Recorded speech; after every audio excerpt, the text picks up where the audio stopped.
Pois, moi boa tarde.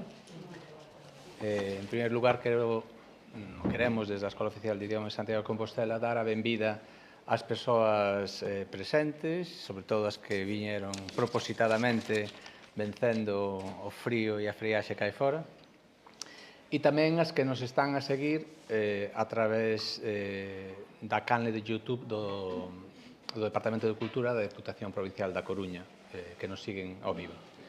Tamén, por suposto, lle damos a benvida ao noso convidado, Francisco Rodríguez Sánchez, a estas xornadas, este é un dos actos delas, xornadas a lingua e o reino entre Compostela e Braga, que para Compostela subtitulamos Lingua de Reis e Raíñas e para Braga o reino da Galaecia. Son unhas xornadas que organizan a Deputación da Coruña ca curadoría da rede da Galilusofonía e en parcería tamén con outras institucións, ca propia Escola Oficial de Idiomas de Santiago de Compostela, ca Universidade do Miño, co proxecto Arritmar Galicia e Portugal tamén daqui da Escola Oficial de Idiomas e co proxecto tamén Converxencias Portugal-Galiza. Como sabedes, o noso convidado venos aquí a falar da plena normalidade da lingua galego-portuguesa na Baixa Idade Media.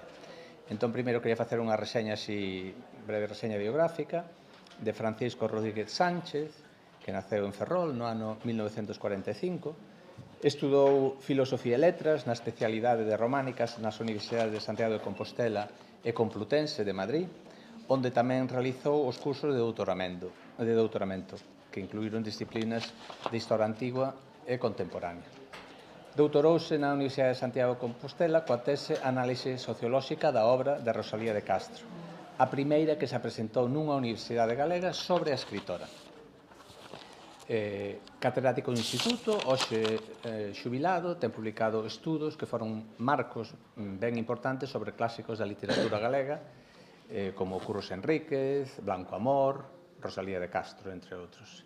Tamén dedicou moita atención ao estudo e análise da situación sociolingüística da realidade galega, sendo o seu libro Conflito lingüístico e ideoloxía na Galiza un libro pioneiro e de referencia para esta cuestión.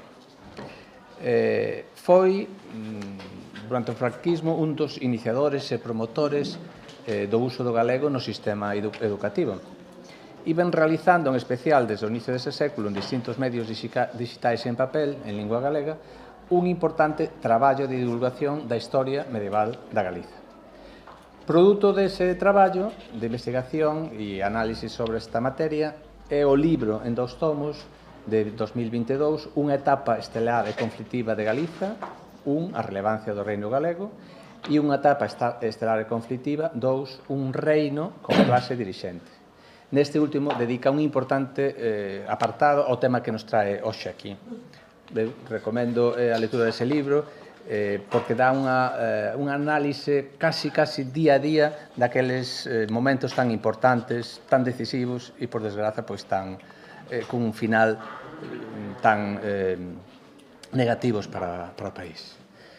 Bueno, para min é unha grande honra e alegría presentar aquí hoxe a Paco Rodríguez, como familiarmente o coñecemos, as amizades, os compañeiros, porque, aparte de eu así tamén considerarlo, Paco foi o meu profesor no ano lectivo 82-83 no Instituto da Estrada, e como a moitos e moitas daquela rapazada, pois deixou unha fonda pegada en nós de maxisterio impecável, descubridor dunha outra forma de entender, analizar a literatura, porque foi a cadeira que ele imparteu ali, a min tamén impartía lingua, pero literatura, pois esa perspectiva lonxe do puro biografismo ou da memorización mecánica de contidos, e cunha porta nova para nós, naquele momento aberta, o que era a análise, a crítica literarias, unha perspectiva que despois tanto nos valeu os que seguimos con grande influencia del tamén hai que dicilo, o camiño da filoloxía,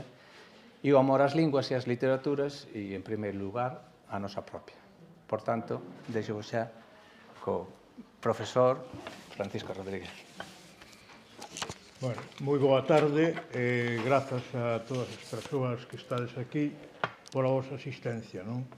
E tamén, como non, agradecer á Rede Galegosofonía o feito de que construa plataformas onde podamos, cando menos, informar e debater sobre un mundo que aínda non ten desaparecido e que non desaparecerá nunca, que é o mundo galego-portugués no que, malia ou a pesar de os pesares, estamos inmersos desde o que é a historia de fondo, que eu espero que tamén chegue a ser, nun momento máis temperá que tardío, a historia de superficie na que nos movamos, non?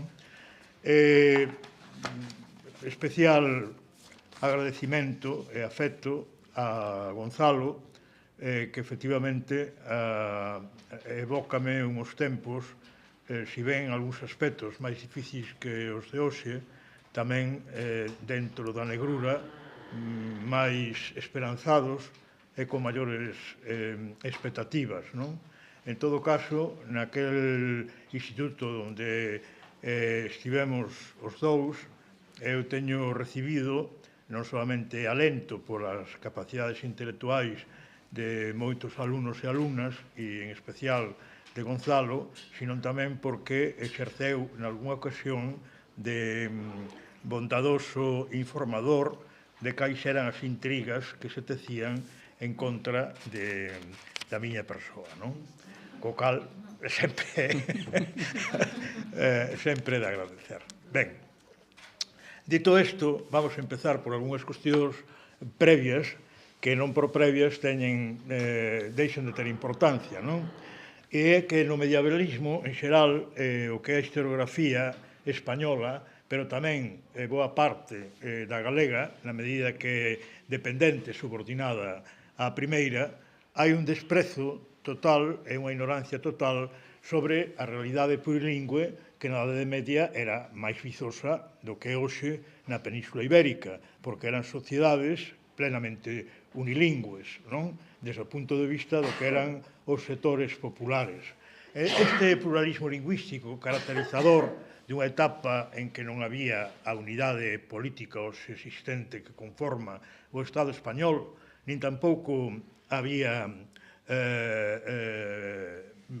Portugal, pois, claro, a súa eliminación pois significa oscurecer nada menos que forzas que estaban sociais, económicas, políticas e culturais que estaban moitas veces en conflito e que estaban construindo espazos que haberían de dar co tempo lugar á aparición das protonacións que hoxe hai xa nacións dentro da Península Ibérica, non? Por que se fai eso? Bueno, esta eliminación, porque seguramente o que se intenta é aparentar que todo o que hai escrito en romance, no caso do que hoxe o Estado español, é castellano. E hai moitos historiadores que o fan a mantenta, castellano antigo. Esta é a teoría. Non é que o digan, pero actúan como se así fose, de tal maneira que a documentación en galego é irrelevante. A colocan unha detrás de outra, como se non é latín, incluso co vocabulario deles anacrónico, moitas veces sería español.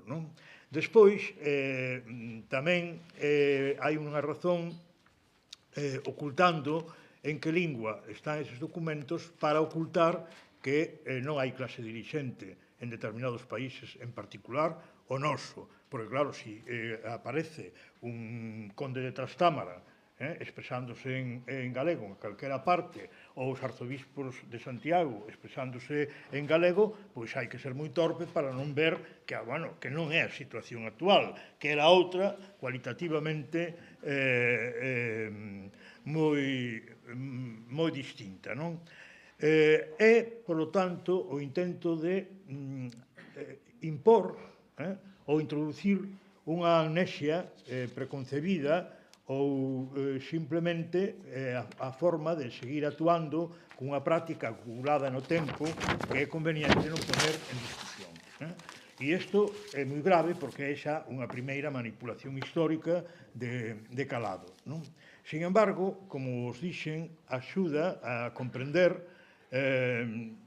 falar deste problema e deste tema, desta realidade, non solamente cais son os elementos, os fundamentos necesarios para que haxa un proceso de normalización lingüística, ou se vos queredes, para que unha lingua viva como normal na súa sociedade, e tamén é moi útil para ver cais son os mecanismos que se utilizan para acoutar ou imporlle a unha lingua na súa sociedade un proceso de retroceso, de deterioro e, ao final, de sustitución. Porque todo iso vamos ter exemplificado ao longo prácticamente de moitos séculos, desde o século IX ate o século XV. Hai as fases de normalidade e os elementos que se introducen para que se entre nunha etapa de un devalar negativo. Ben, no que respeita a nosa lingua, hai unha etapa clarísima de normalidade que terían, en todo caso, dúas fases, poderíamos distinguir. Unha delas, que sería unha normalidade, e vou a utilizar, a empregar un termo algo contradictorio, unha normalidade diglóxica, pero, ollo, non no senso en que entendemos isto actualmente referido a unha lingua superior, xerárquicamente superior, que se utiliza para unhas funcións, e outra lingua inferior que se utiliza para outras, en unha situación de inestabilidade. Iso o que hai hoxe. Esa inestabilidade está provocando que, se nós colocamos un rectángulo, a parte de arriba vai ocupando cada vez máis espazo, non solamente territorial, senón funcións sociais, interrelacións e deterioro incluso da estrutura lingüística da lingua que está en condicións de inferioridade. Esta diglosia non é a que se produciu nunha etapa de Idade Media entre o século IX e XI, senón que é unha diglosia latín romance que, se vos queredes, latín é lingua propia do país, o galego, que era totalmente estável, non tiña, digamos, desequilibrios, e sen trascendencia na oralidade social común. É dicer, que non aparecía como unha lingua de uso social a nivel de todas as clases sociais, sino solamente empregada en momentos de utilización formal do idioma, en determinados ambientes, en determinadas amostras, e para moi determinadas e específicas funcións, que eran as funcións eclesiásticas, as funcións vinculadas ao dereito ou as funcións vinculadas á política, á diplomacia, funcións formais elevadas, pero puntuais e estritas, reservadas a determinado tipo de grupos sociais en determinado tipo de funcións, exclusivamente. Bueno, este tipo de diglosia, naturalmente, pois é a que se vai mudar para que non haxa ocos ningúns, nin funcións de ningún tipo, nin temas de ningún tipo que queden ao marxe do que é a lingua popular, coloquial, usual, que era a lingua romance, e en particular non solamente nas súas actividades artísticas tamén, que xa é unha función, digamos, culturalmente superior, sino tamén en todas as funcións de carácter pragmático. Ben, entón, como vos dixen antes, a da diglosia é de 11 ao 12 e a fase segunda de normalidade do 13 ao 14. Ben, vamos a analizar exclusivamente, polo miúdo, a fase que chamamos de normalidade, non sin advertir antes que é mágoa que aínda distemos moito de coñecer con máis abondosa documentación e mellor análise unha grande parte da Idade Media e, en particular, o que nos afecta ao reinado de dous reis moi importantes que abranguen un período de 70 anos, que é o de Fernando II e Afonso VIII. De todas maneiras, é curioso que os estudosos, e máis ben os estudosos iniciáticos destes reis, en particular o que fixo a mellor monografía aínda non superada sobre eles, que é un español de Palencia, que se chama Julio González, na etapa do franquismo, el di, non sei con que fundamento, porque iso non o espalla no seu libro, ou non o desenvolve, di que Fernando II era xa un rei que amparaba os trovadores e el mesmo era rei trovador. E que Afonso VIII, sí, que iso xa está máis recoñecido, era un rei xa plenamente poeta, non? Temos que pensar que se era poesía, é poesía que se formalizaba de alguma maneira na escrita e que se conservou na escrita, ainda que seña en manuscritos moi posteriores, eso ten que ser reproducción de algo existente antes, non? Comenzos do século XIII, polo menos, non? Esta práctica lingüística aínda dista moito de estar estudada do punto de vista histórico e sociolóxico. Está desde o punto de vista filolóxico e os estudos de Souto Cabo en ese aspecto, bueno, son espectaculares e xa chegaron á conclusión de que claro que había corte en Galiza e que non facía falla pensar en Portugal para que houbera unha corte, vaya se a houbo con Fernando II e Afonso VIII, pero que eles criaron o sedimento para que a Galiza posterior, unha Galicia sin reis, seguise tendo un Santiago activo cultural e económicamente, as grandes familias nobiliarias, os Oberosa, todos os que estaban vinculados incluso á monarquía, seguían utilizando nos seus palacios, nas iglesias, as catedrais, un centro de actividade económica e de actividade cultural e, polo tanto, é lógico pensar que o uso do galego para a escrita pragmática, é dicir, a prosa, con consecuencias de carácter legal, xurídico, económico, de impostos, de testamentos, de todo tipo de actividades sociais e económicas, se tivese feito xa a comenzos do século XIII, con Afonso VIII. Por iso, aparecen documentos xa de 1226, 28, que se discute, ou do 30, que se discute se son traduccións do latín ao galego, non? E que os orixinais estaban en latín.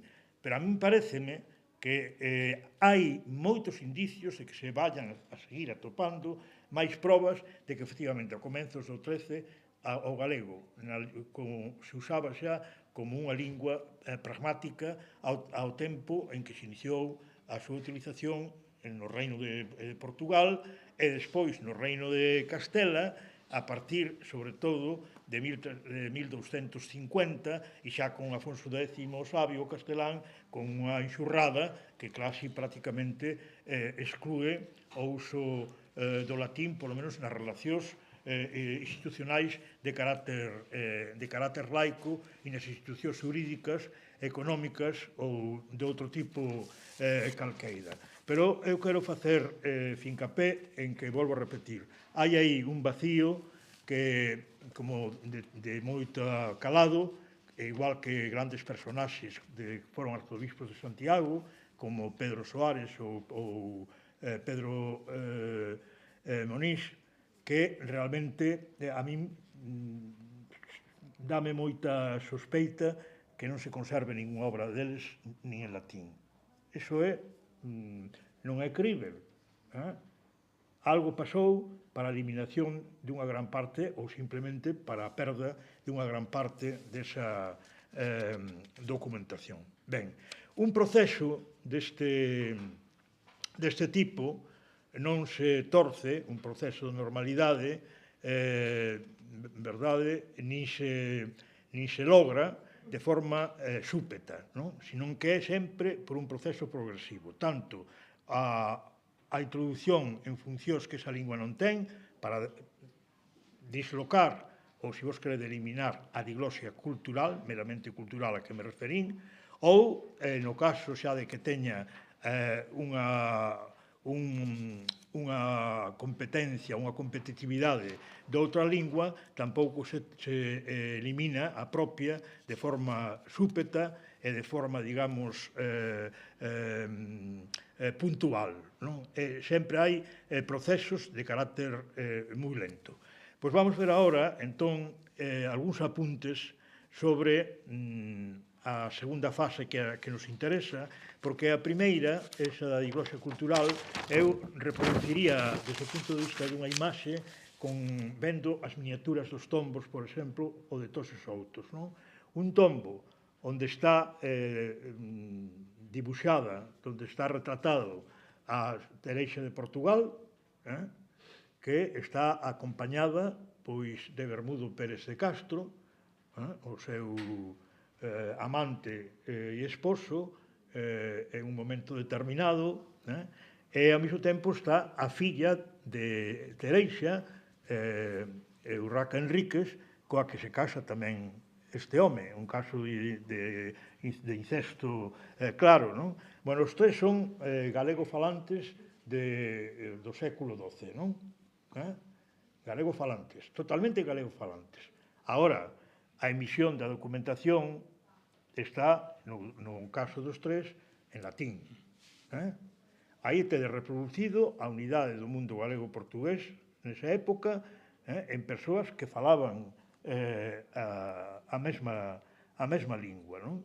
Ese tipo de retratos, lóxicamente, na etapa posterior xa non van existir, non?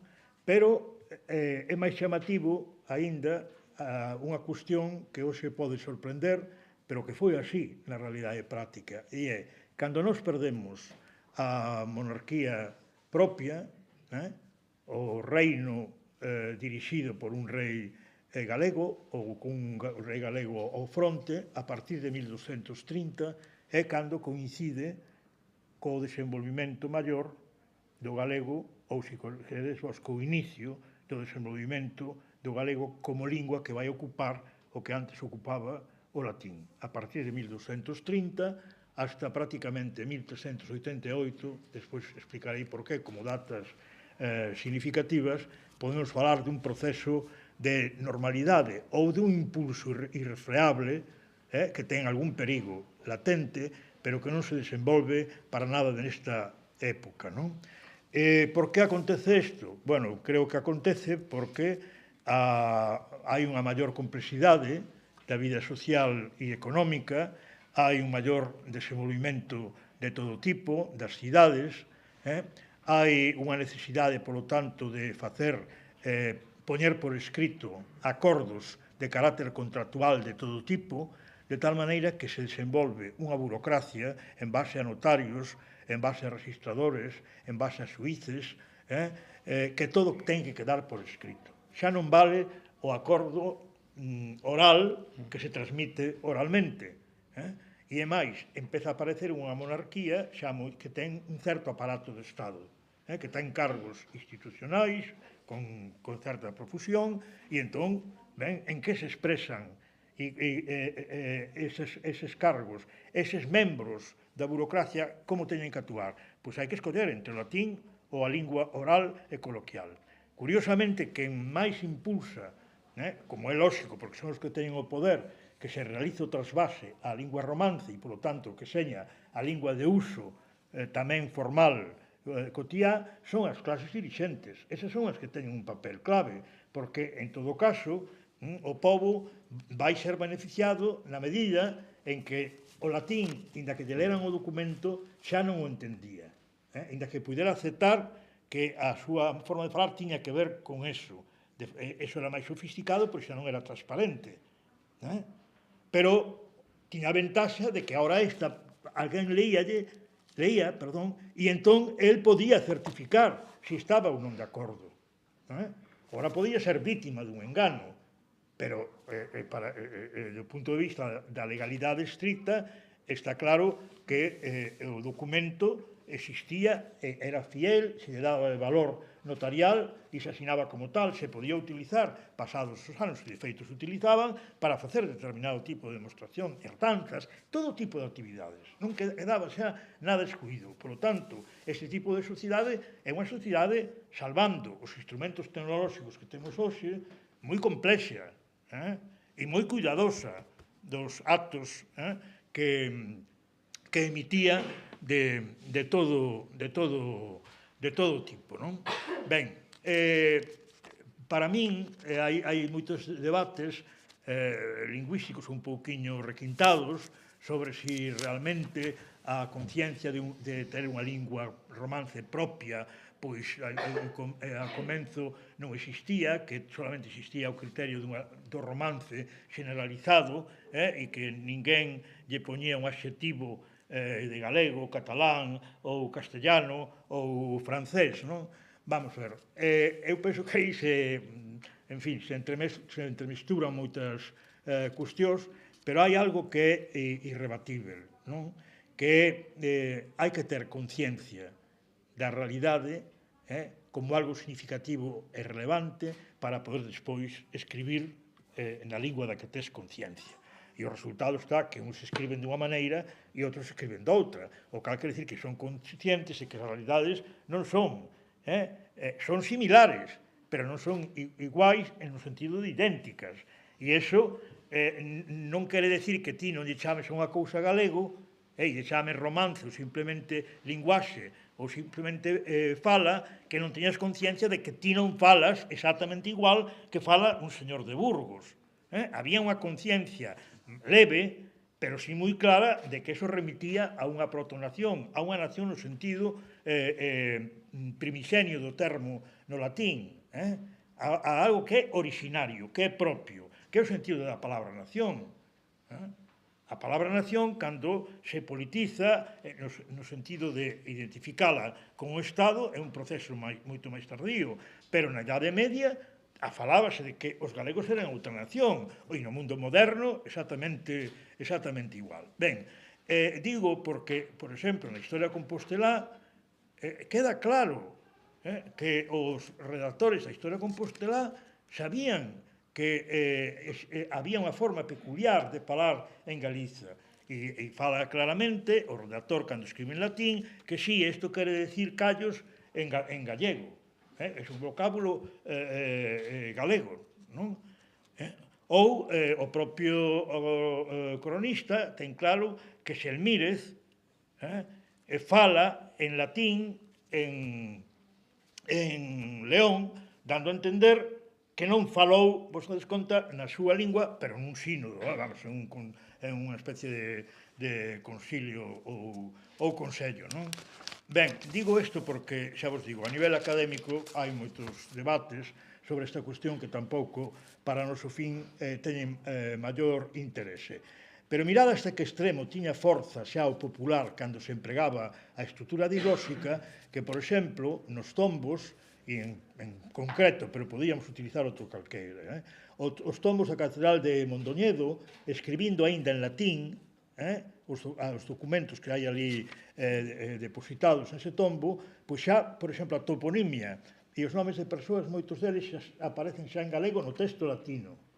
O cal quer dicir que había unha presión para que se reproduciran as cousas como se falaban, non? Por exemplo, pois Corredoira, Carroceira, Veiga, Lodeiros, Cervo, Burela, Celeiro, ou, cando falaban dun cidadán, decir claramente, bueno, este señor ditus golpe, non? Que se chamaba co sobrenome ou con alcume de golpe, non? Ben, isto xa vos indica que, cando menos, a fala suxacente a eses documentos é outra moi distinta ao latín, non? Os propios bispos que foron progresivamente gobernando a diocese de Mondoñedo, pois asisten e promoven eles un impulso desa lingua para todo espectacular, de tal maneira que non hai actividade ou acto de trascendencia social e colectiva na diocese que non sexa exclusivamente en galego, agás cuestións moi internas da vida eclesiástica que poden seguir estando en latín. Ou ben, cando se relaciona esa diocese con outro cargo institucional de outra diocese en determinado tipo de temas. Senón tamén utilizan o galego. E convértese na lingua normal de todos os sínodos que se celebran en Mondoñedo e incluso cando nomean e se designa un arzobispo que responde aos intereses de un sector social ambiguo, como era o caso de os Osorios, que era o primeiro ministro do rei Alfonso XI, décimo noso, nos anos 1320, o caso de Álvaro de Viezma, desínano e ele está en Guadalajara. Non? Ben, pois desde Mondoñedo envíanlle unha comunicación e el resposta en castelán. Ese señor, cando chega a Mondoñedo, podemos pensar que o fixo en castelán en Guadalajara por un criterio de carácter territorial, non? Pode ser. De todas maneiras, coincide con un señor que non era galego e que tiña unha actitude política ambigua, non?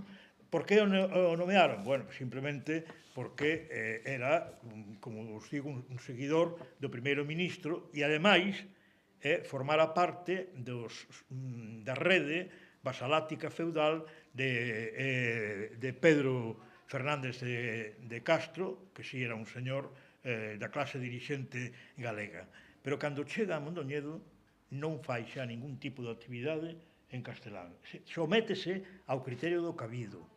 E o cabido sempre estaba formado en todas as dióceses galegas por xente da base social que se movía, e era xente que pertencía á media e á alta nobreza ou á baixa, á burguesía tamén, en algúns casos, a familias con diñeiro, e mesmo, en algún caso excepcional, de extracción campesiña a través do estudo, a través de participar como desde abaixo e chegar a ter estudos en Boloña ou en París ou máis tarde en Salamanca, que, por certo, é unha creación de Santiago, donde todos os seus docentes saían prácticamente da escola contemporánea Compostelá, previo paso por esas universidades ás que me referín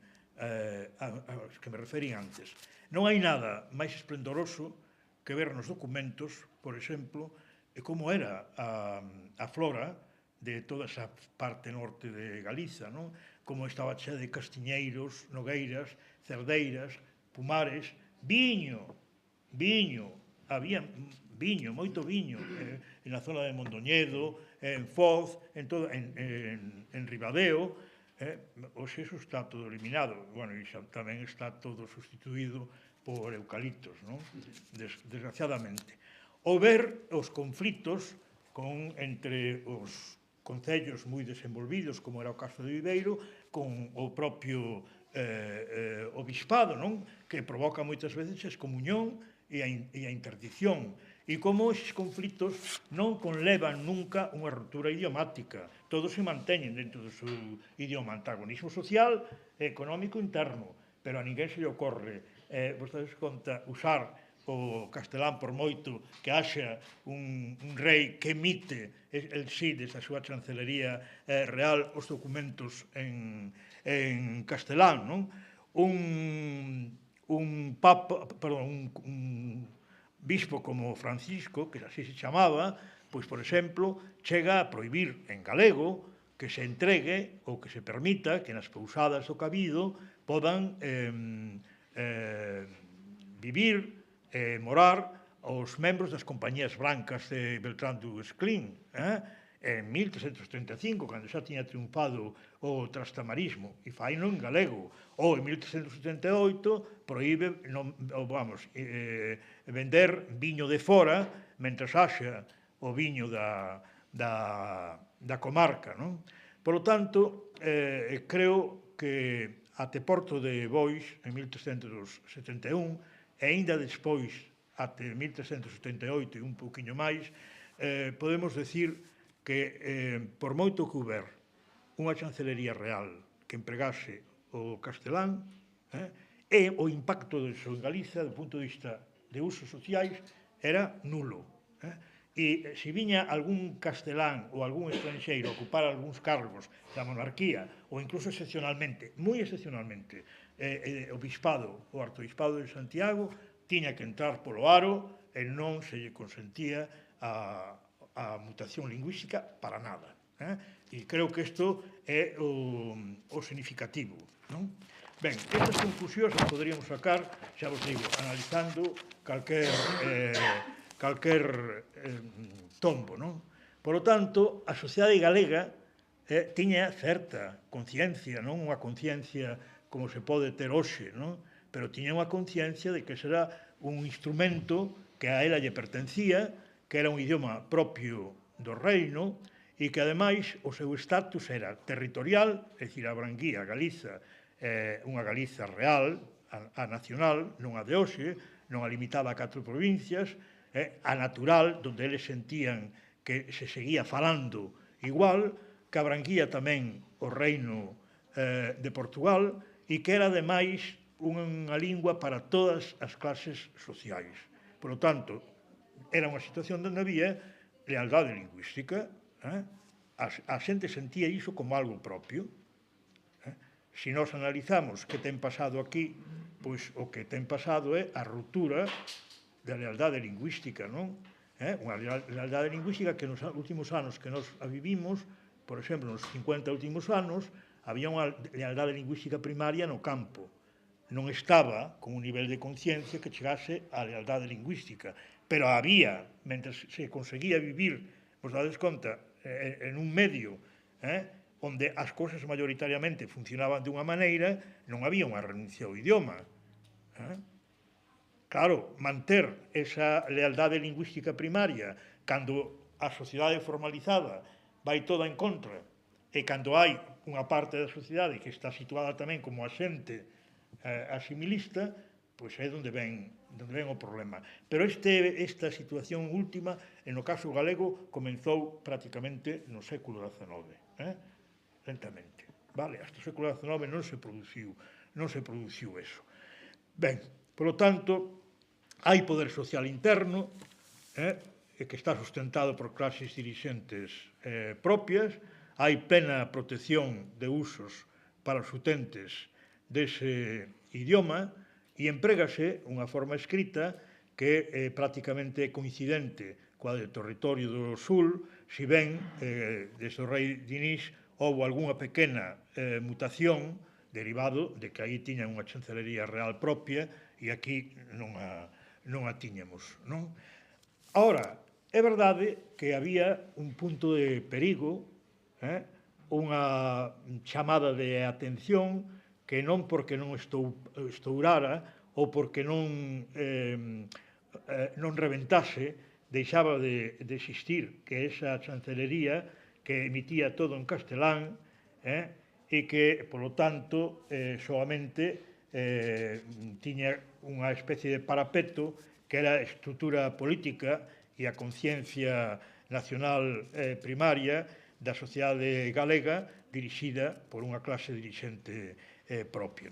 Vamos ver, polo tanto, como se comportaba esta clase social e como tiña unha conciencia moi aguda nos niveis e con as características que fosen na época. Por exemplo, Estevo Fernández de Castro, que era un dos membros da saga dos Castro que viviu a finais do século XIII, é dicir, en pleno período de eclosión do galego como lingua pragmática, pois el como pai dun rapaz de 14 anos, ao que van comprometer en matrimonio con unha filla do rei de Castela, do rei Sancho IV, en concreto a infanta Violante, viaxa a Valladolid, en 1291.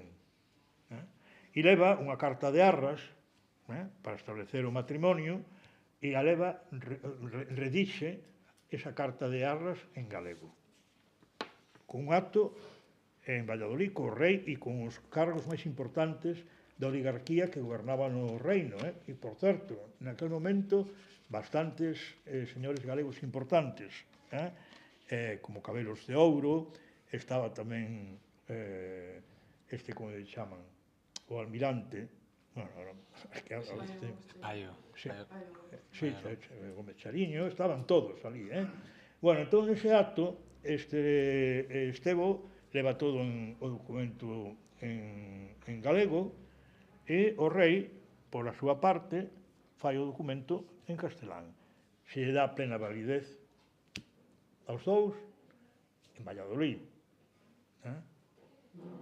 Claro, pero o curioso, xa veredes despois sobre este topónimo, o que pasa. Ben, aséntano exactamente igual que facían aquí, pero á inversa. ali asentan o documento en galego con outro documento en castelán, no libro, o que lle dá fe de que é verdadeiro e legal, faino en castelán. Sabedes cal era o método en Galicia? Exactamente o mesmo. Viña un documento en castelán, asentábano no libro, por exemplo, do Cabido, e asentábano cunha nota en galego. Exactamente o mesmo. Bueno, entón, eu penso que isto dá pé a pensar que isto non é casual, isto non son fenómenos, vos dades conta, espontáneos, son fenómenos que están pactados ou ben pola práctica, pero se é pola práctica porque si tes poder e o podes impoñer, ou ben porque se falan. Eu penso que foi pola práctica, simplemente pola contundencia de que hai un feito. Igual que a monarquía establece o feito de que eles se expresan en castellano, aquí expresaron o criterio que era a continuidade do mundo de Alfonso VIII, dos reis propios, de manter todo o que era interno ao país na propia lingua. E isto non é ni máis menos, porque depois se reproduce exactamente o mesmo. Por exemplo, o seu fillo casa, e aos 3 anos, ou así, e resulta que vai ser o Castro que morre combatendo en Monforte contra o exército castelán que ten ao frente o príncipe Felipe, non? Por a independencia de Galiza, por recuperar o título de conde de Trastámara, e fai o testamento o 17 de decembro de 1305. O testamento está en galego. Pero o curioso que el fai algo que fan tamén os documentos en castelán respecto do galego, e é coller a toponimia e galeguizala, a toponimia castellana. Entón, di, eu quero me enterrar en tal sitio como os meus antergos, non? E entón, di, Balboa do Doiro, en Balboa do Doiro. Inicialmente un pode pensar que eso está en Portugal. Non, está a uns kilómetros de Valladolid, onde efectivamente ali están soterrados os primeiros castros, non? Ben, isto é evidente, este home ademais fai este testamento curiosamente uns días antes de morrer no campo de batalla, non? O seu fillo, Pedro Fernández de Castro, que é de recuperar todo o que lle foi embargado ao seu pai, ser educado, ademais, en Portugal, fai o seu testamento en Celanova e faino todo en galego. Pero que lle impón incluso a un arzobispo de Santiago, que era un dominico francés de un carácter, durísimo, e que foi enviado co afán de defender os intereses da monarquía castelán, ese se tivo que pregar a todas as cláusulas de uso do galego. E é máis, Pedro Fernández de Castro fai un convenio con el como pertigueiro maior que están todo el enteiro en galego. É dicir, que o señor Berenguel de Landoira non tuvo capacidade para impoñer ni siquiera o criterio de que fora en latín. E era un home poderosísimo, Xoana de Castro, en 1357, toda a súa actividade documental está en lingua do país en relación, por exemplo, con o mosteiro de Oseira, non? Ou o último Fernando de Castro auténtico, as relacións co obispo de Lugo, con López Aguiar, está todo en galego, todas as actividades externas que el tiña, por exemplo, por Andalucía, non influíron para nada en que o seu comportamento lingüístico mudase aquí, e seguramente era un señor que ou ben falaba galego directamente, ali tamén, ou ben era capaz de falar castellano. Entón, claro, isto é indicativo de que a protección, o corpus social e institucional, sobre todo o tándem arzobispo de Santiago, conde de Trastámara, que xa era unha cobertura ao 100% do país, por eso explica a coherencia da nosa historia durante todos estes séculos, é totalmente unilingüe, e o galego era unha parte irrenunciável da súa concepción do reino. Eu doulle tanta importancia ao de Alfonso VIII como unha especie de impulso que lanza o país cara adiante e que non desapareceu con a integración na monarquía plurinacional, porque é curioso que descendentes de Alfonso VIII, por exemplo, como o seu fillo Martín Afonso, pois en Valladolid tamén, e inmediatamente, e isto é máis inicial, en 1258, non? Pois este señor utiliza o galego en actos de carácter contractual, pero é máis, tamén galeguiza o topónimo, di Valladolide, pero que dá casualidade, non, pero dá casualidade que é un topónimo galego. Existe. Entón, como se fixo eso que chaman os libros de historia o repoboamento da meseta, non? Que é unha imaxe un pouco absurda, pero son eles os que utilizan. E os Castro, hai unha teoría, sabedes, que son descendentes do rei García, e é a que máis creen incluso os de fora. Como se os Froilaz, os Trastámara foron esenciais en toda a política que se fixo no norte da península, non? Bueno, pois é curioso que este señor emprega o galego, pero é que máis, o mestre da Orde de Santiago, en 1268, Pai Pérez, falle doazóns a Martín Afonso e a súa esposa, e fallas en galego.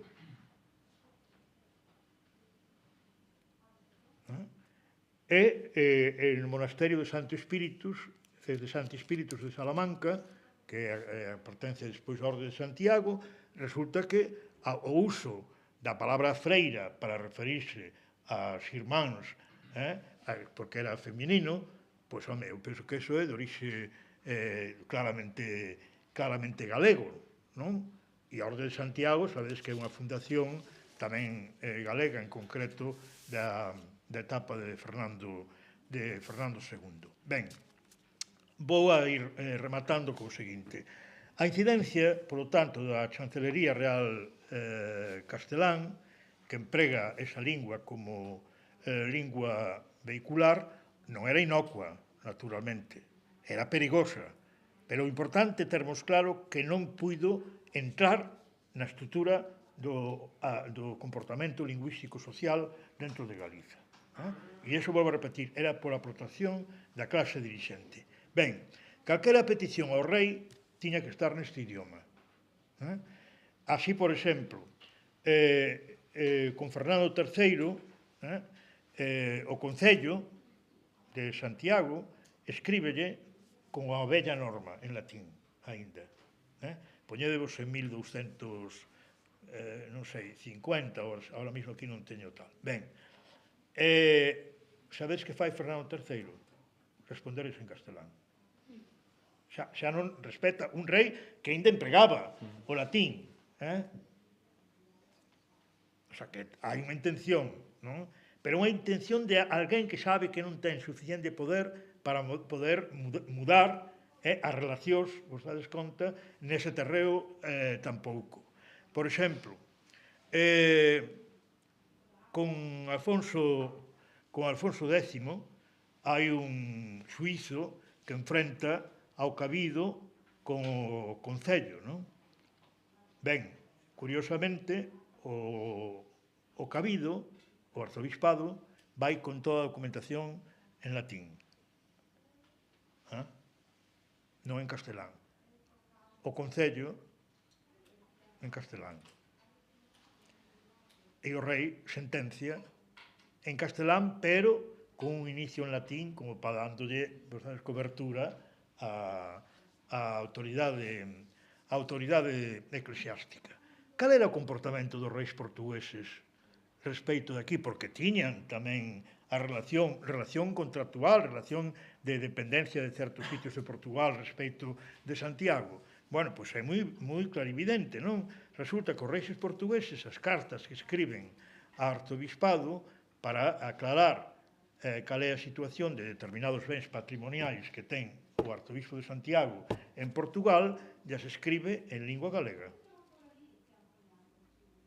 A mesma que empregaba e o arzobispo contesta en lingua galega. Faino Don Dinís, faino Alfonso IV.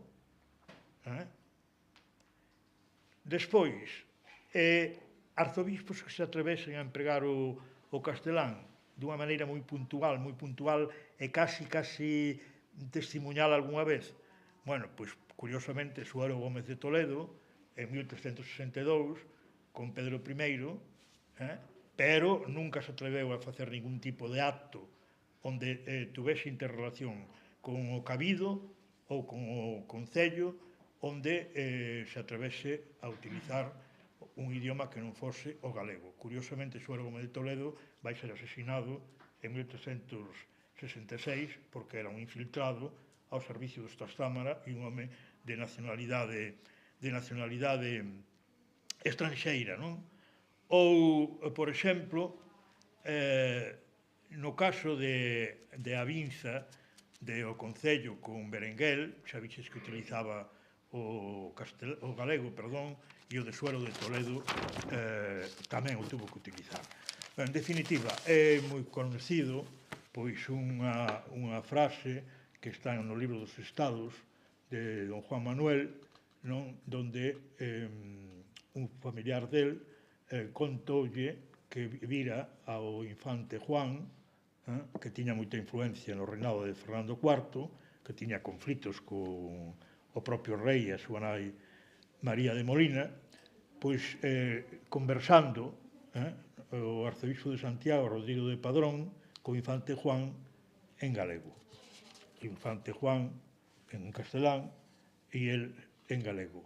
E non por iso a don Juan Manuel impídelle a valoración de que era un home moi preparado e moi boa persoa. É dicir, que claro, é unha situación que se ve que son entre dous poderes que, inda que hai unha intencionalidade dunha parte, tamén hai da outra de manterse inestável, en certa maneira, políticamente, pero sociolóxicamente, o uso da lingua, volvo a repetir, con ese punto negro que pode estoupar en calquera momento. E con Pedro I, e antes xa tamén con Afonso X, pode existir algunha excepcionalidade na Chancelería Real. Bueno, pois nos atopamos un pouquiño tamén como co caso de Alfonso VIII, que hai xente que di que ese documento non é originario, que é unha traducción dun latino. Agora, con Pedro I, atopámonos con esa excepcionalidade curiosa, pero que ten o seu fundamento e que pode abrir camiños, que hai cartas, en concreto unha de Pedro I, que está en galego, unha carta do rei. Bueno, está claro que non é do Chancelería Real directamente, é unha traducción, pero, ollo, unha traducción que fai o chanceler do arzobispo de Santiago, e que fai referencia á exención dun imposto, o imposto de Fonsadeira, aos moradores do mosteiro de Sobrado e das súas propiedades. É unha carta do notario do arzobispo de Santiago en terra de Sobrado que lle dá validez legal en lingua galega. Iso que quere dicir?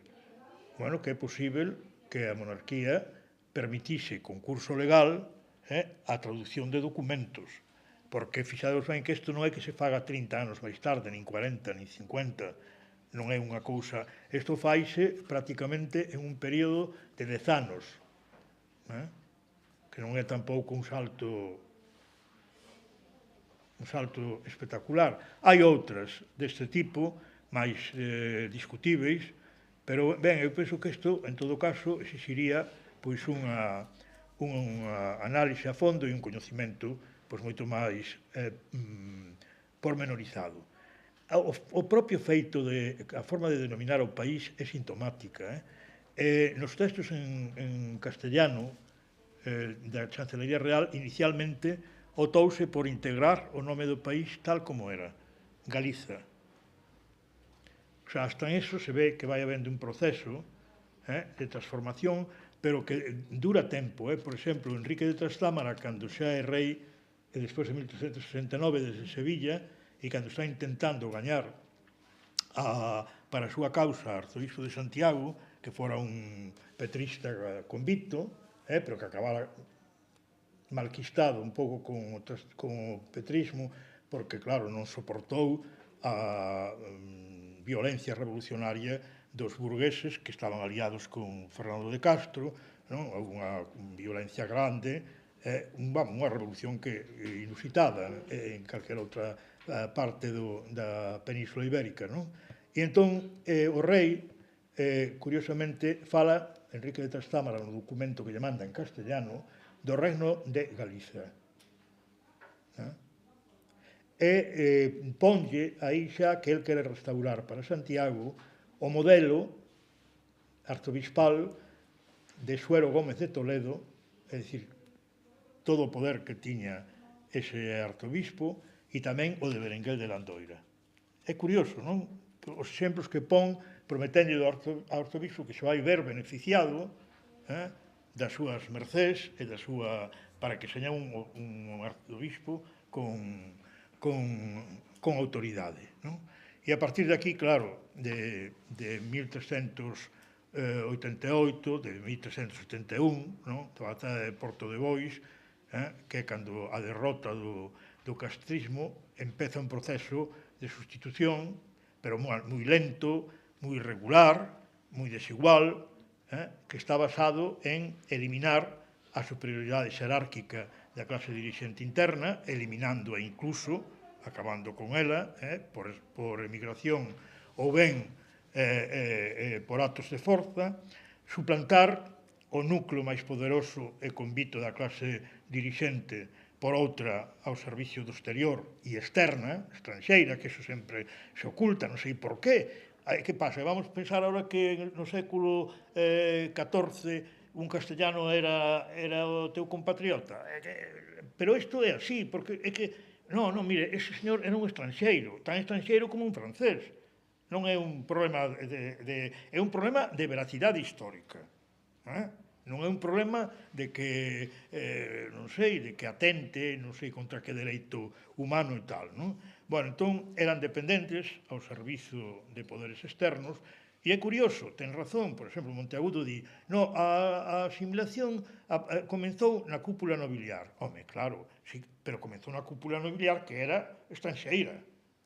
E, pois, efectivamente, xa houbo sectores da oligarquía interna que foron con comportamentos ambiguos ou ben xa en un momento determinado pasándose por enteiro ao castellano. Os Andrade, en ese aspecto, é espectacular a evolución, porque mantuveron o tipo durante moito tempo. Se vades a Monfero, ali están as tumbas. Podedes seguir a través das tumbas cal foi o proceso de asimilación ao castelán. Pero aguantaron. E iso que eran xa trastamaristas, deses trastamaristas que pensaron que o poder iban seguir tendo eles dentro de Galiza.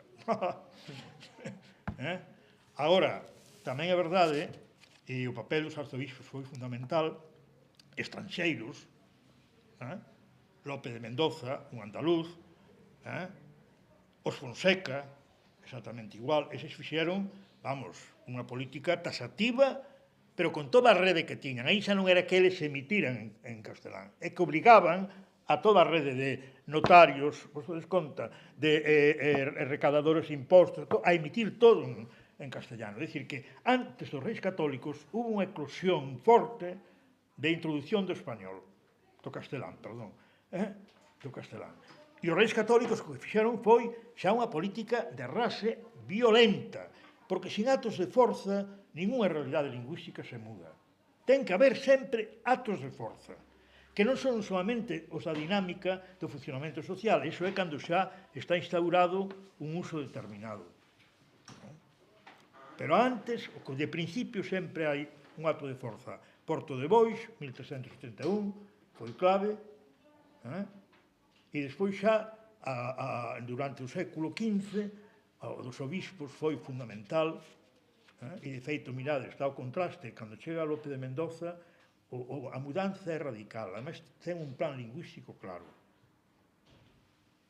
E foi tan violento que houve un intento momentáneo, non sei se casual, de moderar un pouco a cuestión, e colocaron a un arzobispo, a Isorna, que era un galego, destes galegos non desgaleguizados, da clase dirixente, que tivo un papel moi importante no círculo próximo a Enrique III, non? E este home, pois claro, optou ao final por achegarse ao país, ser bispo de Mondoñedo e despois arzobispo de Santiago, vamos, unha cousa planificada, non? E el volveu a restaurar o uso, el volveu ao galego.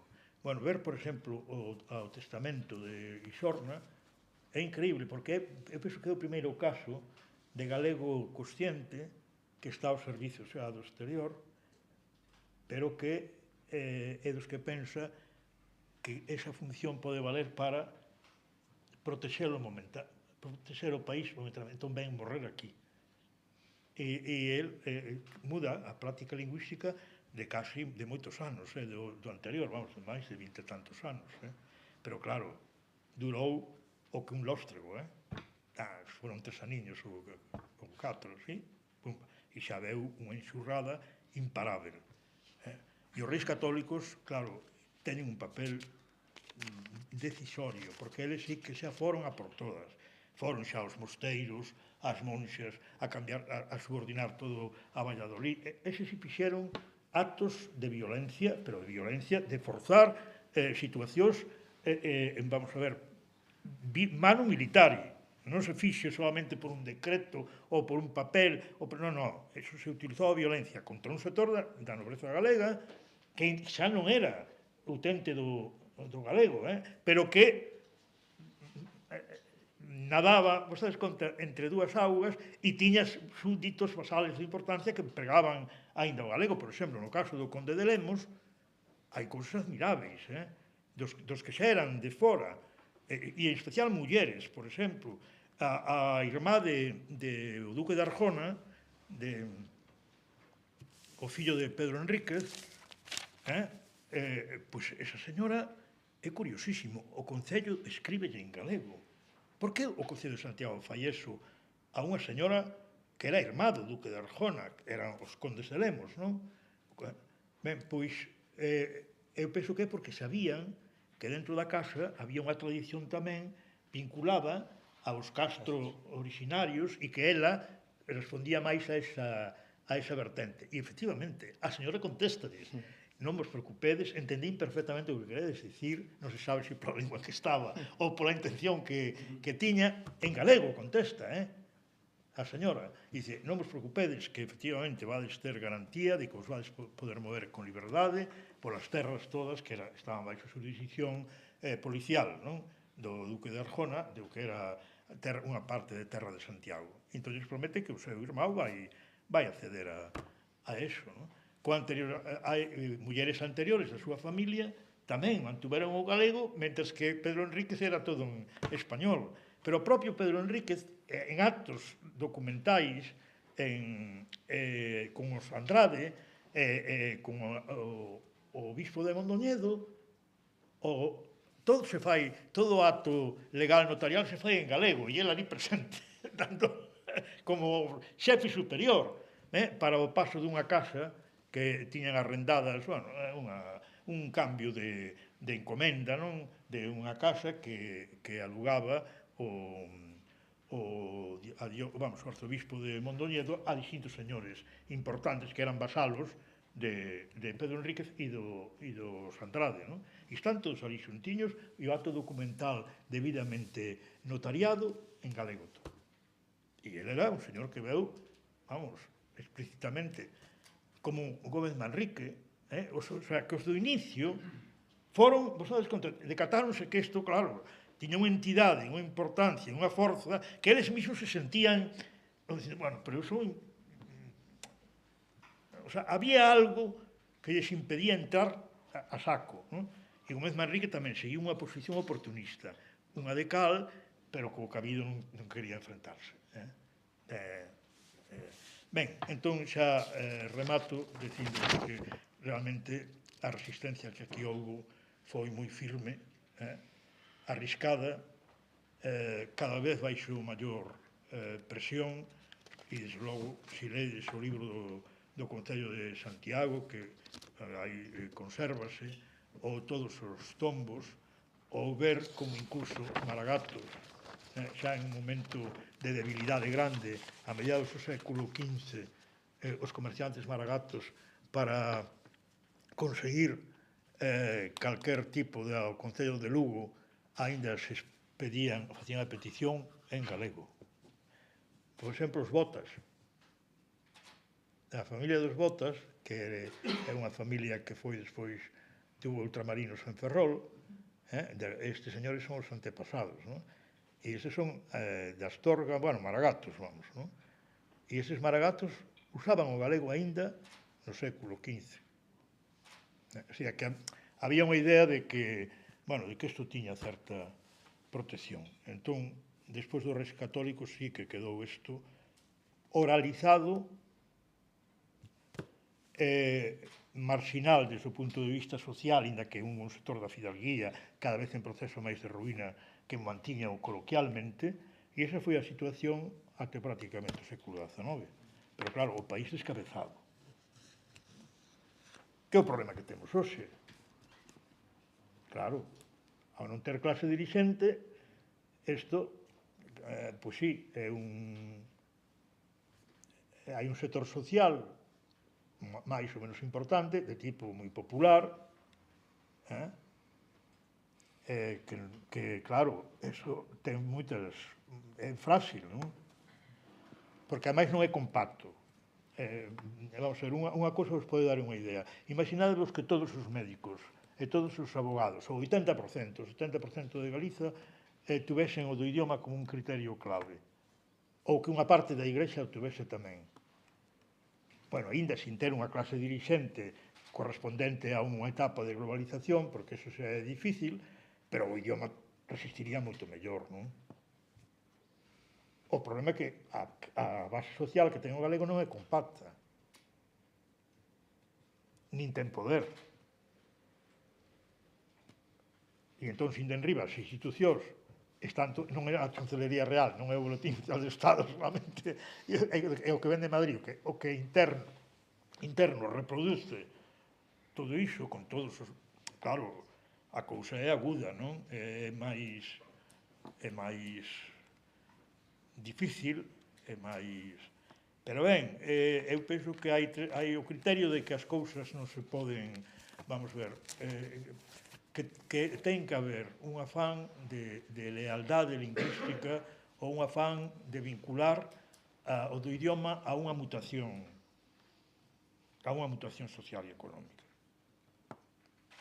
E que depois haxa unhas clases sociais que, de unha maneira ou outra, en maior ou menor medida, soporten eso e o que o desexen, o procuren. Claro, entón nós estamos aguantando con unha respiración que non sei onde sacamos.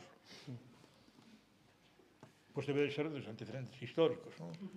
Algo diso hai, quero dizer, de que hai algo que se transmite de todas maneiras, non? E que, pero igual que estuvemos aí, son 7 séculos, de normalidade, prácticamente. Ahora levamos outros 7, non? Curiosamente. Claro, pero correu máis asimilación no último que nos outros 7, porque, claro, pero, bueno, máis ou menos isto que hai, pero falta moito, eu creo que se as institucións universitarias traballaran todas nunha orientación de análise do que temos, creo que hoxe teríamos unha visión, creo que ainda máis potente, moito máis potente. Pero, bueno, nada máis. Moi ben, moitas gracias.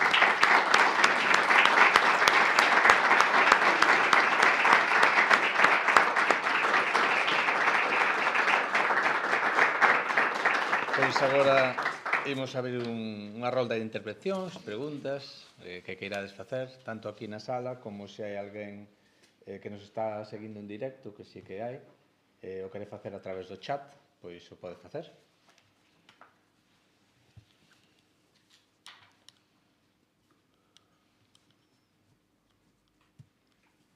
Temos algunha pregunta por aí? Eu teño unha idea que realmente, si ben nos documentos de carácter oficial o galego foi desaparecendo, sí que no ámbito privado continuou a haber, por exemplo, os testamentos, as mandas testamentarias continuaban a escribirse en galego, mesmo ben entrado o XV, Sí, o o século XV e o XVI, non? Claro, vamos ver, é que a min pero que esa é outra cousa que tamén había que facer, non?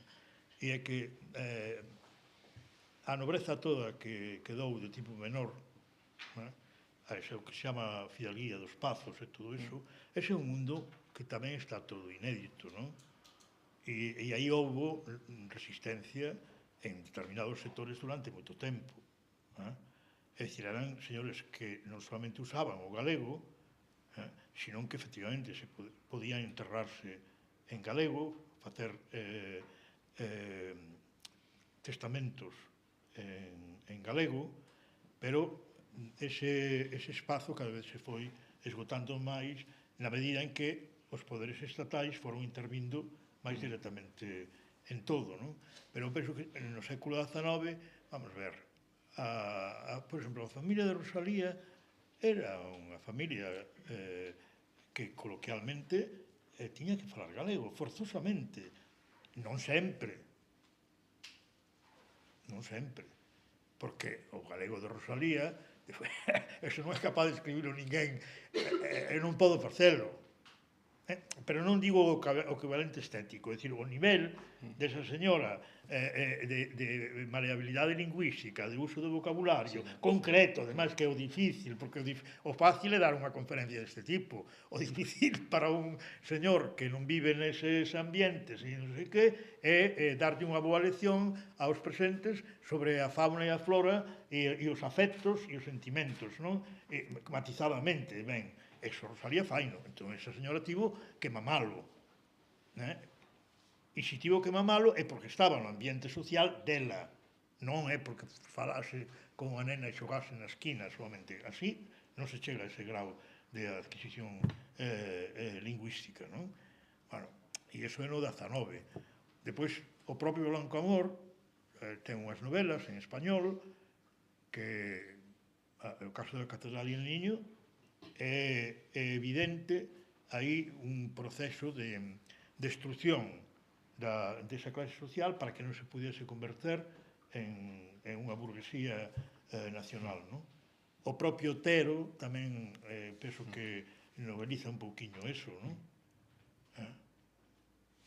Entón, sí, eu penso que nós temos ocultas moitas cousas, é dicer que un señor como o conde de Gondomar non é unha rara avis, non? É un señor, e ademais ese tiña un certo coñecemento, Sarmiento, todo iso non é vacío. Igual que nós non nacimos, non nos aprendimos a nós mesmos.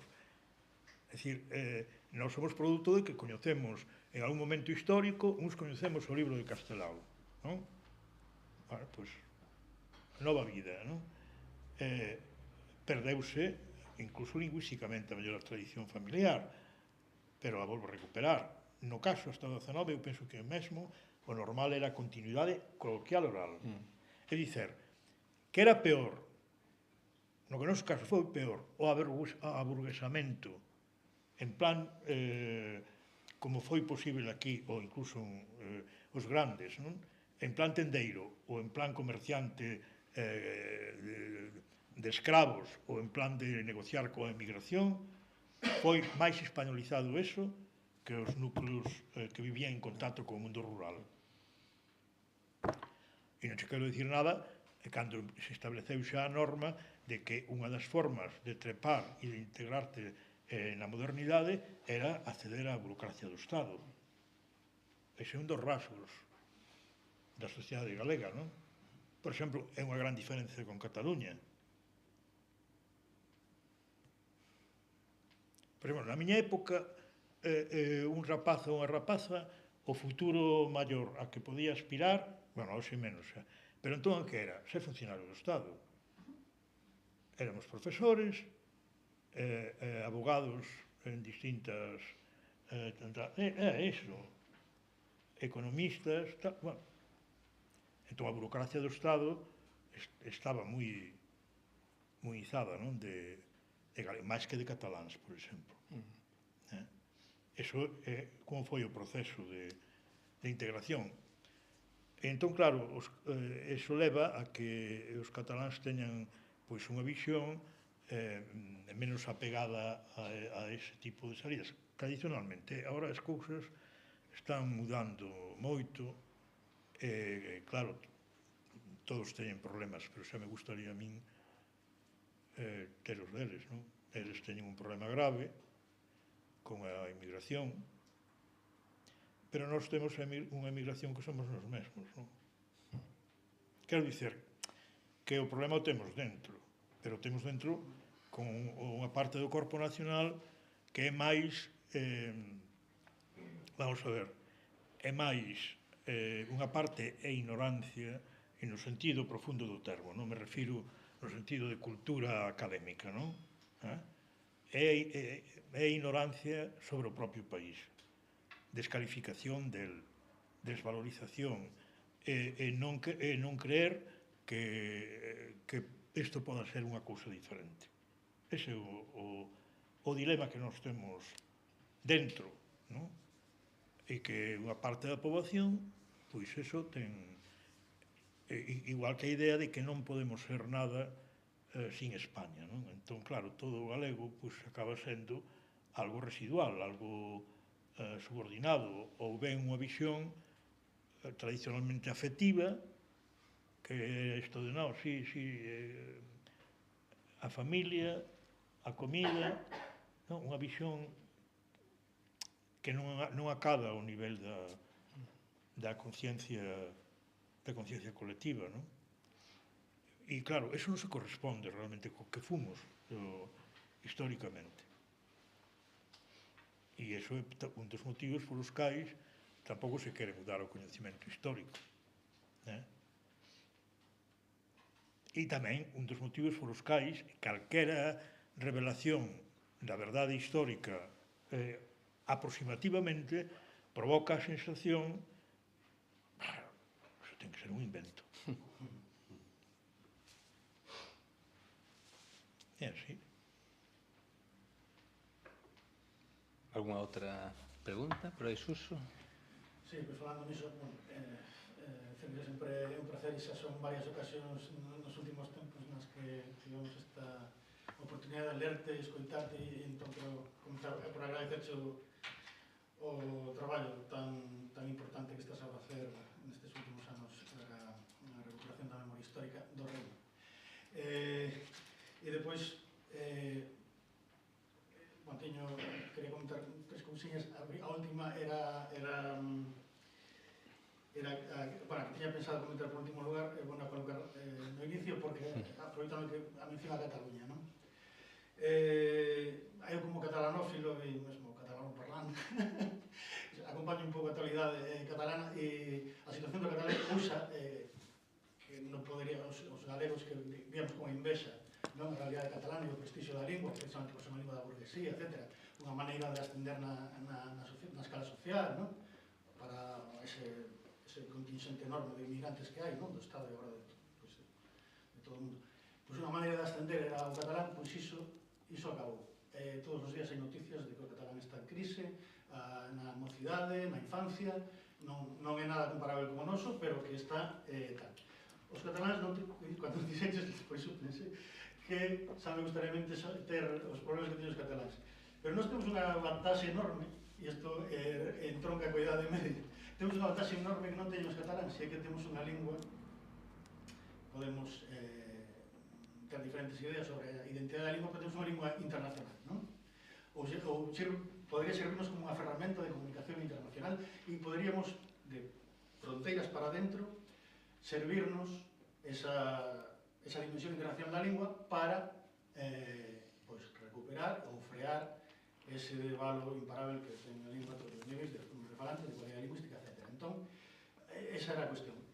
Que opiantes ti sobre isto? Porque cando falaches dos momentos de esplendor da lingua na Idade Media, e mesmo cando xa a realidade da división dos reinos era un feito, a comunicación facíase en esa lingua, claro, pasou moito tempo, mas facíase en esa lingua que esencialmente continúa a ser a mesma, e iso creo que estamos de acordo.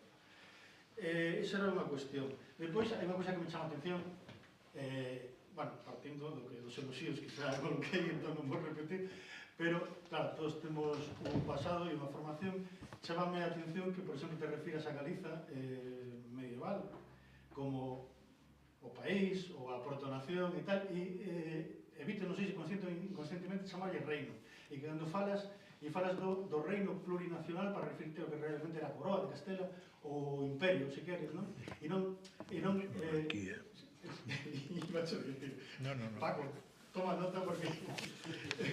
Entón, bueno, quería te preguntar, se o faz con alguna intencionalidade, bueno, gustaría me comentaras isto, non? Porque o Galiza foi un reino, bueno, eu opino que continúa sendo un reino, pero opinións aparte, até 1833 a institución Reino da Galiza continuou vigorante, non? Entón, por que non nos vamos referir a Galiza a realidade, que era unha realidade incontrovertible naquela altura do Reino da Galiza, e de falar da unión de reinos, non? Da coroa de Castela, pois, non? Porque senón estamos facendo o xogo, desde o meu punto de vista, humilde, e con moito menos coñecimento que o teu. E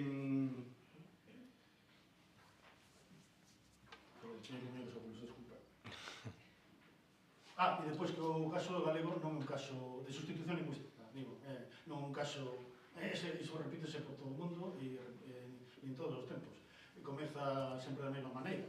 Ao principio, o colonizador descoñece a lingua do colonizado, o colonizador descoñece a lingua do colonizador, e para que comece a ver para que poder comezar ese proceso, pois o colonizador ten que aprender a lingua do colonizado, non? Entón aí eses xestos que ti, bueno, que te están ben documentados e que tan interesantes de escoitar, e unha vez que o colonizador comeza a instruir, comeza curiosamente sempre pola igrexa e polas estas cousas, instruir o colonizado na súa lingua, na do colonizador, entón xa a cousa vai, sempre que ese poder para exercer a violencia, non? Que é unilateral, pois xa o proceso vai rodado. Pero entón, nos, claro, porque a realidade que mellor coñecemos, pensamos que o noso caso, podemos tender a pensar que o noso caso é un caso que vamos, é de manual, non?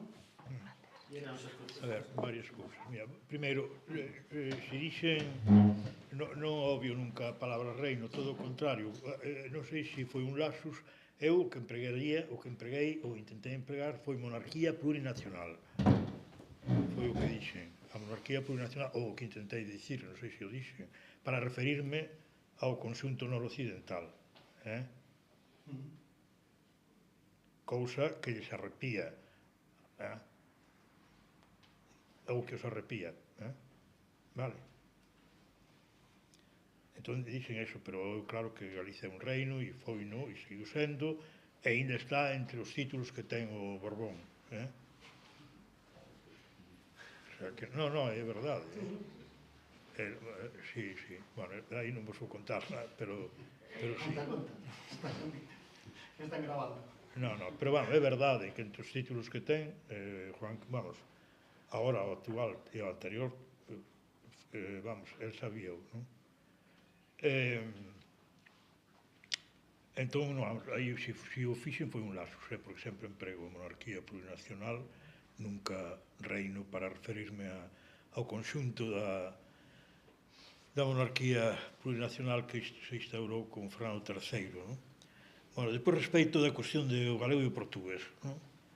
Eu estou de acordo nunha parte dese argumento, e é que, efectivamente, hai que confluir. Agora, pensar, baixo o meu punto de vista, que aparte deso, que hai que facelo, e que hai que facelo na práctica, non solamente como un problema ortográfico ou de estandarización normativo, senón de que as dúas sociedades teñan un contacto real, que é o que falta. E entón, en función dese contacto real, que a nos exporé e nos formule a pregunta de en que vamos facer esa comunicación como necesidade, e eu teño claro cal é a vía a seguir. Agora, se non conseguimos que un sector relevante da sociedade galega asuma o problema lingüístico como algo necesario e importante, esa vía é unha vía útil do punto de vista das elites nada máis.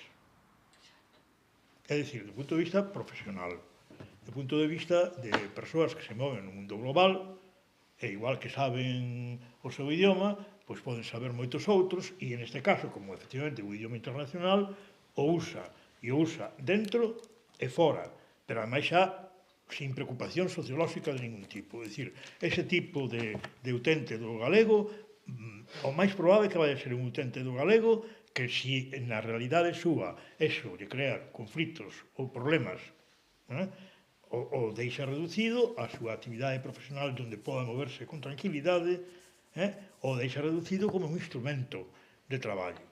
Pero o problema é se temos ou non conciencia de que, en todo caso, hai que mudar a conduta lingüística interna no país. E se iso non o logramos, se non recuperamos utentes do galego, pois eu penso que esa vía, volvo a repetir, a título persoal está ben, e vale de todas as maneiras, en calquera das circunstancias, incluso desaparecendo na sociedade galega como lingua determinante ou lingua de certa importancia o galego. Pode quedar reducido a unha minoría que é bilingüe, trilingüe, ou entendes? Bueno, esa é unha saída. Pero a min creo que perder a obsesión porque remate a marxinación do idioma dentro da súa sociedade, que seña un idioma sin dereitos, sin protección de ningún tipo, dos individuos que o falan, pois a tendencia é a metelo no peto porque non podes ter conflitos todos os días. É dicir, eu que non podo ir é ao xuiz a pelexarme, entendes, a Sergas a pelexarme, a outro que... Claro, e esas son circunstancias que se dan. Entón, nós temos que cambiar as condicións da oficialidade deste idioma. Ten que ser un idioma realmente oficial, que non é. Que non é. Bueno, hai unha parte que se pode mudar, efectivamente, con as mudanzas políticas no marco actual. Bueno, pois, pero eso dá de sí o que dá. Porque no marco actual que terá unha escola mediatizada, que xa, tal como está o Tribunal Constitucional e todo eso, non podes ir a proxectos claramente que chaman de inversión, xa non podes ir porque, vamos, creas un conflito que levas a se perder. Co cal, é magro, é frouxo, é cativo, non? O marco internacional. Pero eu penso que hai que facelo, non? Eu non teño a menor dúbida. Porque hai cousas que son intolerables. O sea, hai cousas que ti non podes, tens que combatelas coas armas que che dan e con máis, e facelo. Bueno, ahora,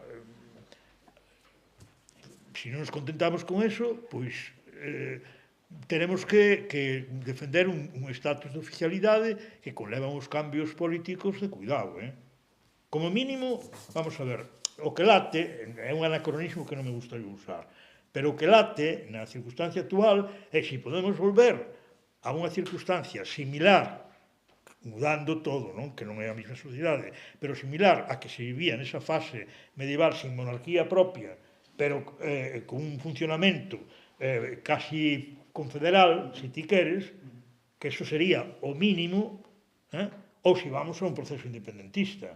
Eu non lle vexo para o idioma máis que eses dous estatus. Son os dous que vexo. Ora, o problema é que na sociedade galega os debates políticos non se están dando. A mí non me preocupa que a xente... vamos ver, eu non teño nada en contra que a xente seña autonomista. Pero hai que ser autonomistas consecuentes, caramba. Temos que ser autonomistas consecuentes, logo.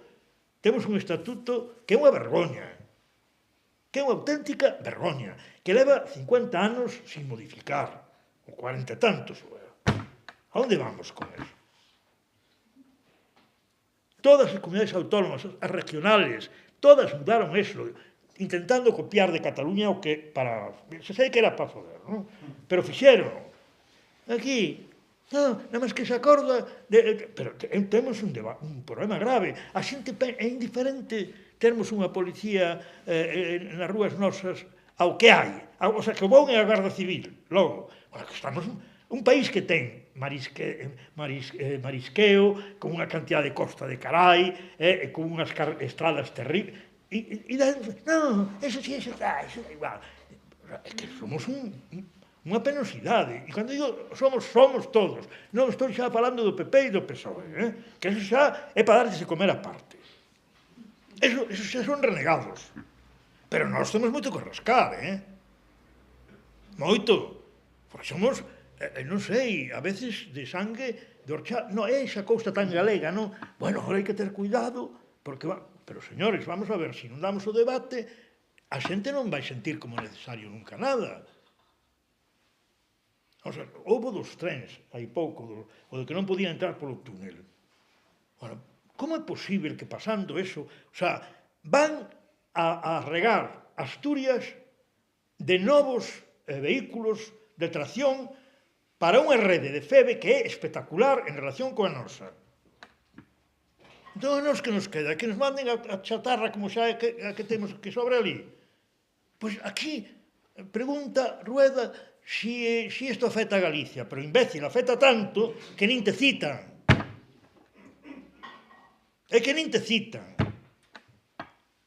Claro, entón, oye, hai que pedir a transferencia deso, que ademais vai ser o destino final, incluso dentro deste marco miserável, porque o Estado de todo que non sexa parafernalia querese desfacer, e da FEBE vaise desfacer. Entón, claro, en Asturias, oye, é unha comodidade de carallo que tes servizos, Oviedo, Gijón, con todas as vilas alrededor, e iso que está bastante deteriorado en relación coa xoia que foi, pero está, co calóracos, atracción nova, máis tal, oye, Hollywood, e el español que está al frente de eso dice que quiere la transferencia.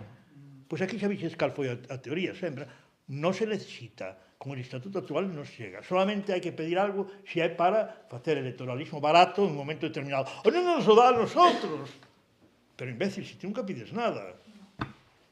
E claro, o debate estatutario, agora, pois... quero che dizer que xa non é o marco autonómico que era nos anos 90, nunca foi nada, non? Pero agora é menos porque hai unhas sentencias moi claras que poñen uns límites. Está o artigo 135 da Constitución, que vaya por Deus, non? Que ademais constitucionalizaron a política de estabilidade e o control dos orzamentos das comunidades autónomas, co cal agora pensar que ti vas a poder amañar o tema dos Sergas, vas dado. Si, poderás facer cositas e tal, pero non hai diñeiro para soportar eso, nin nos niveis de funcionamento da obra. Hai que endebedarse, non te deixen endebedar. É dicir, que isto é... Nós necesitábamos unha mudanza incluso de sistema de financiamento. Pois non se quere dar tampouco o debate. Aí o BNG intentou e tal, pero con convicción a medias, pero intentou, non? Pero, bueno, os outros horrorizados, non? Oh, si somos pobres, lo que nos faltaba, non sei que, non podemos vivir, non nos pagan as pensiones. Entón, nós, quero dizer, que temos problemas de fondo que agravan moitas situacións, non? Entón, tenemos que ponernos de acordo como sociedade que carallo queremos. Para que estamos aquí? Bueno, somos moderados, pero entón poñamos A, B e C. Vamos a por eso. Que non somos moderados, que queremos... Pois vamos a por eso. Pero é o grave oco que temos aquí, Claro, imagino, no, se tamén en Andalucía hai moitos pobres, non sei que... Pero dice, pero vamos a ver, home, é que estar cegos. Mire, en Andalucía hai moitos pobres, pero o campo non está deshabitado e as vilas todas están enteiras. Bueno, pois iso o que é? Ese país pode ser outra cousa, esa sociedade pode ser outra cousa, é un problema de outro tipo. Pero usted vendo que nós cada vez somos menos, que non temos agricultura, que se nos acaba coa pesca, é o mesmo. Pois non é o mesmo. E me dá igual que vostede me diga que non, é que a renta per cápita é superior a la de Jaén. Non, mire, é que iso a mí non me vale. A mí me vale a visión dunha sociedade o fondo do problema, a perspectiva de futuro que ten. Claro, é como hai que miralo, non é se eu agora vivo ben. Eu, para como son, vivo estupendamente. Xa me vou morrer, entendo, pero non é ese o problema. Entón aquí hai unha tendencia a esta cousa tan galega. Non, é que os demais están mal, non? Hostia, pois non miras ben a túa casa, como está, E non é solamente un burato negro, Se fora un nada máis, se fora que os salarios son baixos, nada máis, ou que traballamos, hai moita explotación. Bueno, moi ben, sí, pero eso podemos liquidar. Nada máis que hai moverse. Pero claro, o problema é cando non produces nada, cando acaban co que produces, cando te estás orientando, cando a xente se vai, cando non hai agricultura, estás a mirar e dixes, oiga, a ver, que pintamos nós aquí? Entón, a conformidade con o destino é o peor. Ora, que todos teñen os seus problemas, sí, pero non son o mesmo, non? Euskadi é unha sociedade que, claro, porque aí todo o mundo está hasta vil do carallo que parecen de dereita conservadora? Bueno, porque hai uns mínimos que funcionan. Claro, xa me gustaría, se eu tuvera o concerto, pois nada, facíamos festas todos os días. Claro. E decíamos que hai que ser moderados. Claro, porque a mí vaime, non? Agora, despois, Cataluña está nun momento, creo que bastante difícil, porque se está evidenciando unha cuestión, non? Que é que todo o gran capital transnacionalizado é contrario a calquer proceso independentista, non? E os cataláns, cada quen temos os nosos defectos, non? Os cataláns confían moito primeiro en que eles, eso é certo, pensaron que a Unión Europea e certas plataformas internacionales iban ser moito máis proclives á comprensión democrática do problema, e xa tuveron sorte con cousas que non son da Unión Europea, que son dos Estados, porque a Administración de Xustiza, o Tribunal Alemán, que salva a Puigdemont, é un tribunal regional, de un Estado federal, que demostra ser bastante máis descentralizado que este. Agora podía fazer un Tribunal de Justicia isto aquí con un exiliado dun PPD, o Tribunal Supremo chamaba a orden aí, xa non podía sin facer ni siquiera nada, xa non caía en maus dun Tribunal regional eso. Imagínate. Pero eso non é a Unión Europea, é o Estado alemán dos Länder, e as competencias que teñen. E en Bélxica igual, é a justicia belga. Claro, vamos. Entendes? É dicir, entón, claro, pero Cataluña pesa en España e desa maneira como nos trataban a nós aquí na Edade Media, bueno, hai que considerarlo, non? Tampouco hai que acabar con eles, pero ao mesmo tempo hai que considerarlo, non? O problema é que a ti hoxe non tes o peso demográfico e económico e político que tiñas nesas etapas históricas, non? Ese é o problema.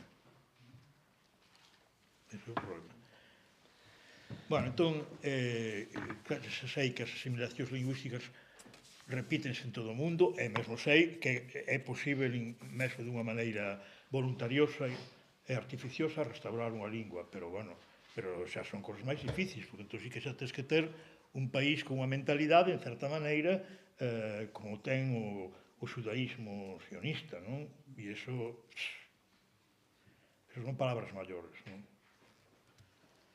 Entón, ben, bueno, por onde temos que ir se pode saber. O problema é facelo, que estamos moi paralizados, non? Temos obxectivos moi inmediatistas. Non me acordo, hai un señor francés, destes que cando Francia era alguén, que sobre o problema nacional, non? E dicía o señor... Digo que temos que ir acabando. Sí, xa acabamos. Dicía o señor que... Ahora non me acordo como... Robinson, non sei, va. Dicía ele unha cousa increíble, que era nela o dedo para nós. Os povos que chega primeiro a conciencia de clase que a conciencia nacional están condenados a enredarse sempre e a prestar atención nada máis que a feitos concretos. É dicir, a batallitas pola sanidade, pola folga de non sei onde, por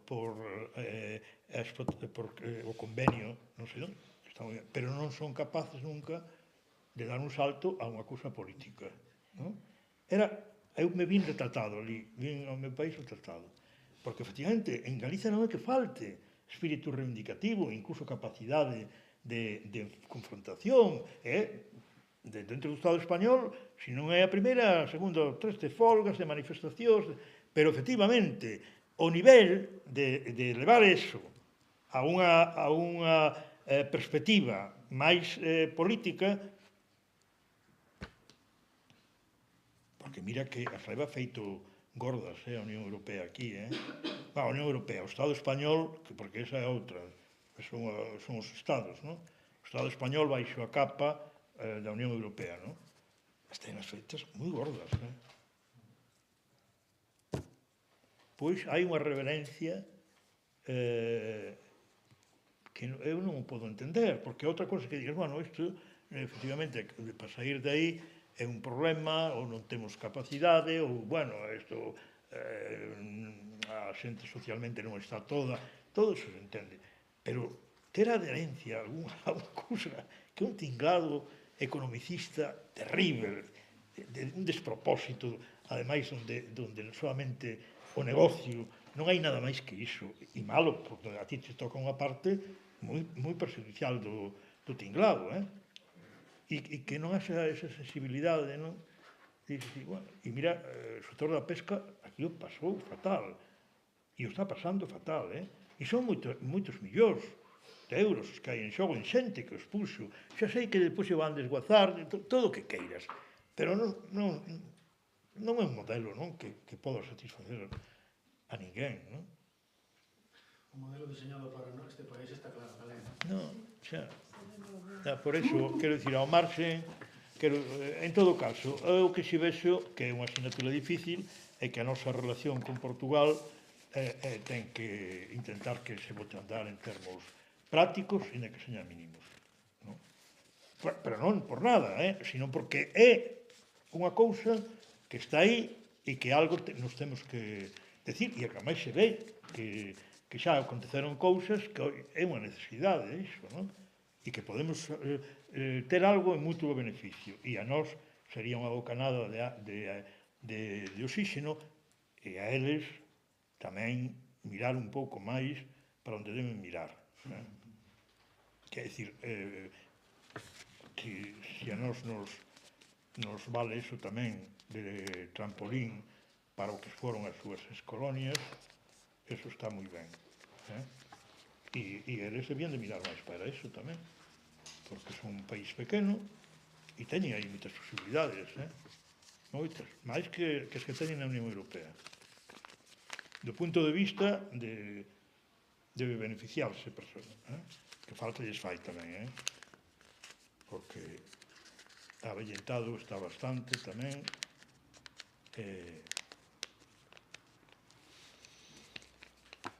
Bueno, perdón. tedes algunha outra pregunta? Así breve. Simplemente saber se cree que os problemas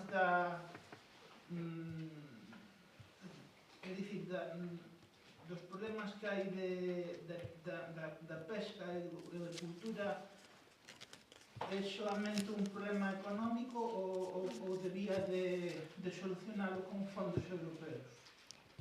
No, eu penso que primeiro debíamos tomar cartas no asunto e intentar restaurar ese sector, pero creo que hai dous impedimentos. Un deles é a política agraria común e o diseño de como se fixo a ingreso do Estado español na Unión Europea, non?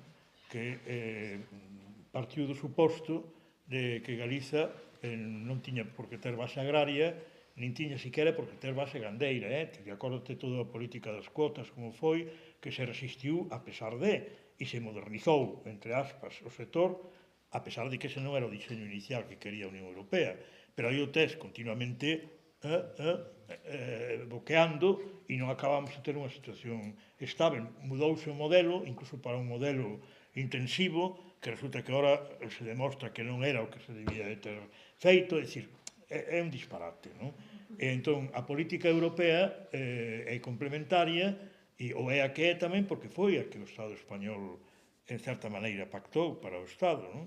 Pero que a outras partes do Estado español non era competitiva nese aspecto, no sentido de que as frutas, as hortalizas e todo eso, os problemas que poden ter en Valencia ou en Andalucía, téñena con terceiros países. Non sei, porque a Unión Europea utiliza moito a cuestión da agricultura e a pesca para ter relacións comerciais con Latinoamérica, con eso que a cambio de que lle compre bens de equipo, non sabes, ti compras a pescada, incluso que te pode vir de Chile, e a importas. E claro, eses sectores na Unión Europea non pintan nada. E o leite é contradictorio con Francia, con Alemania, con Italia. Eu digo porque eses fondos ao final hai que pagalos. Sí, claro, claro que pagalos. Eso é diñeiro que poñen os Estados. A Unión Europea non ten por si nada. Os orzamentos da Unión Europea se pagan co diñeiro que pon, e o Estado español ahora se é contribuinte neto. Ni siquiera, entendes? Ni siquiera é recepcionista. O sea, é dicir, porque antes poñía o diñeiro tamén, pero como se facían despois as contas finais por renta per cápita, por unha serie de factores, pois en ese tal che tocaba a ti un pouquiño máis a mellor do que entregaches, non? Pero agora xa nin siquiera é así. E o PAC, en concreto, a política do PAC é moi discriminatoria con Galiza, o tanto por cento de euros que recibe un labrego galego e os que recibe un de León ou de Andalucía é radicalmente distinto, Dicir que o que está vivindo de forma máis autónoma e independente ao marxen dos subsidios é o gandeiro galego. Juan, sabes, o que pasa que agora temos que rematar. É moi interesante o tema, pero a escola vai pechar, levamos a case 2 horas e nada, agradezo a vosa asistencia. Lembrade que a próxima actividade é unha visita guiada á catedral, baixo o nome de unha catedral para un reino, e que vai estar dirixida esa visita por Ramón Izquierdo Peiró, que é o director técnico conservador do Museo da Catedral. A continuación, o día 28 de marzo, haberá outra palestra sobre a lírica galego-portuguesa, a poesía dun reino, a cargo da profesora Mariña Arbor, da veciña Facultade de Filoloxía. En abril, o día 18, pois haberá un concerto no Riquela, de La Montagne Pico Amperio, de música medieval con ambiente hip-hop e poesía. E xa a última actividade será o día 2 de maio, ás 7 da tarde, unha visita guiada ao Castelo da Rocha. Para estas visitas hai que inscribirse. Están nas redes sociais e nos folletos a ligazón para vos inscribir. E nada máis, moitísimas gracias pola vosa atención, tamén a xente que nos está seguindo a través do YouTube e, por suposto, ao noso convidado Francisco Rodríguez. Moitas gracias e hasta a próxima.